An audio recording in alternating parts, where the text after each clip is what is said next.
Also, another story that we need to tell you is about if you're in Jammu and Kashmir and if you want to get married. Now, there are restrictions imposed in your wedding. So, you could have wedding squads coming in inspecting the ceremony because this is what they have said. It's an order by Jammu and Kashmir government, and we are not kidding. Plastic garbage disposal is not allowed, use of big generators is not allowed, and also use of loudspeakers, amplifiers is not allowed in a wedding. So say goodbye to your DJ. Use of lighting firecrackers is not allowed anymore at the wedding. But this is what's more shocking. There's been a guest cap of 500 guests. So if you are organizing a wedding party, it's a son's side, can only have 400 guests if it's a wedding. Now, if there is an engagement ceremony, you can only have 100 guests in your wedding. And the food items have also been capped to just 100. The dessert stalls can only be 2 in that. So you might want to cut down on the calorie. The dry fruits along with invitation cards cannot be given at all. Now, all this is being done in the name of cutting down on the big fat Indian wedding bill.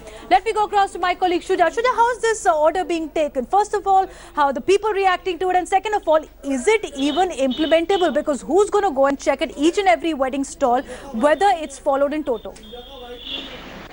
Well, Divina, let's first understand the context in which it is being done.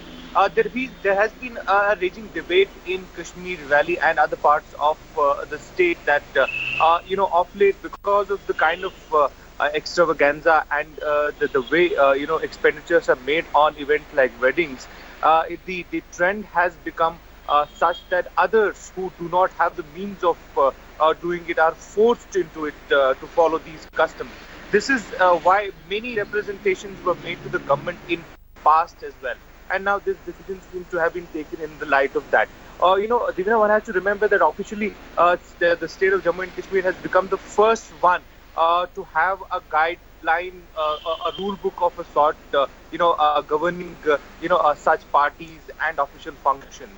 As far as how people have taken it on the ground, most of the people have, welcomed it. But the real test will remain, with the government to ensure how implementation of this, order will. And already in a state, Shuja, where law and order is such a serious problem, already the implementation is being questioned. You have security forces. Their hands are full with the encounters with terrorist infiltrations and maintaining peace in the valley. Is this order even implementable? In fact, even as Jammu and Kashmir has implemented this bill, thanks Shuja for joining us, you've had a similar bill which is going to be discussed in the parliament called the wedding bill.